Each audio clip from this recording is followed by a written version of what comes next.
Dablek itu, monyet-monyet, maling-maling itu dablek. Pak Rifa, Pak perasaannya gimana Pak? Jadi tersangka gimana? Prabowo ngamuk senang di atas penderitaan rakyat. Koruptor Pertamina dapat hukuman mati. Kasus dugaan korupsi Pertamina tengah menjadi perbincangan lantaran kerugiannya yang ditaksir mencapai ratusan triliun rupiah.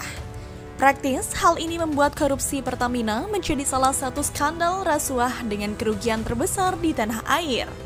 Di tengah tingginya sorotan terhadap kasus tersebut, cuitan lawas Presiden Prabowo Subianto yang diunggah pada tahun 2011 kembali diperbincangkan warganet di platform X. Salah satu yang menyorotinya kembali adalah musisi Baskara Putra alias Hindia Let's Go. Cuitannya seperti dikutip pada Jumat 28 Februari 2025. Bukan tanpa alasan sebab Prabowo di cuitan tertanggal 3 Oktober 2011 itu menyuarakan dukungannya terhadap pemberian hukum mati untuk koruptor. Terang-terangan Prabowo mengaku tidak bangga dengan cap Indonesia sebagai salah satu negara terkorup dunia. Saya tidak bangga Indonesia dicap sebagai salah satu negara paling korup di dunia. Saya mendukung hukuman mati bagi koruptor, kata Prabowo. Unggahan lawas inilah yang kembali menuai perhatian warganet yang mendesak agar Prabowo benar-benar mengesahkan hukuman mati untuk para koruptor. Dan Bagayung bersambut aspirasi rakyat ini ternyata juga ditanggapi oleh Jaksa Agung secara serius, sebab korupsi yang dilakukan oleh petinggi Pertamina ini dilakukan kala pandemi. Bisa dibilang saat rakyat mengalami krisis pangan, petinggi Pertamina berfoya-foya dengan melakukan tindakan yang tak patut dicontoh. Dilansir dari laman CNN Indonesia, Jaksa Agung Sanitya Burhanuddin membuka peluang akan menerapkan tuntutan hukuman mati kepada tersangka dalam kasus korupsi tata kelola minyak mentah dan produk kilang pada PT Pertamina periode 2018-2023. Burhanuddin mengatakan peluang itu terbuka lantaran aksi korupsi dilakukan saat Indonesia tengah menghadapi pandemi COVID-19. Artinya, kata dia, tindak pidana itu bisa masuk dalam kategori korupsi di tengah bencana alam. Apakah ada hal-hal yang memberatkan dalam situasi COVID-19? Dia melakukan perbuatan itu, dan tentunya ancaman hukumannya akan lebih berat. Ujarnya dalam konferensi pers Kamis 6 Maret. Kendati demikian, Burhanuddin mengatakan besaran pasti tuntutan tersebut masih menunggu proses penyidikan rampung. Bahkan, dalam kondisi yang demikian bisa-bisa hukuman mati.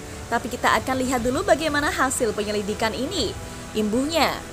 Dalam kasus ini, Kejagung telah menetapkan 9 orang tersangka yang terdiri dari 6 pegawai Pertamina dan 3 pihak swasta. Salah satunya yakni Rifa Siahan selaku Direktur Utama PT Pertamina Patraniaga.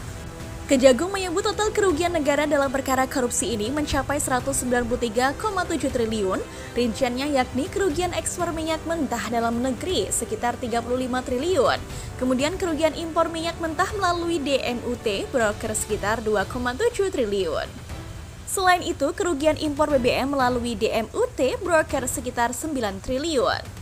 Kerugian pemberian kompensasi 2023 sekitar 126 triliun dan kerugian pemberian subsidi 2023 sekitar 21 triliun.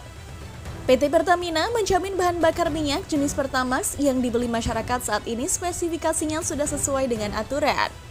Direktur Utama PT Pertamina Persero, Simon Alaisus, Mantri menyadari ada keraguan dari masyarakat setelah kasus dugaan korupsi yang melibatkan pejabat Pertamina.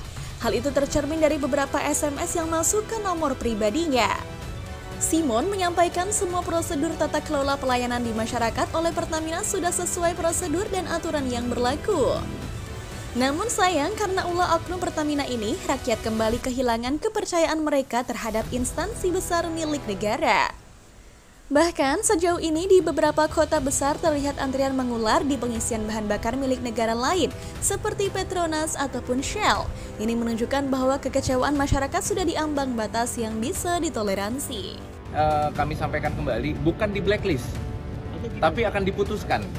Diputuskan dari sisi komersialnya dengan Pertamina. Tapi kalau dari sisi penegakan hukum, tadi seperti Pak Dirti Peter sampaikan, penyidikannya berlangsung dan juga bahkan akan coba dikaitkan dengan pengenaan pasal-pasal lainnya. Pak Rifa.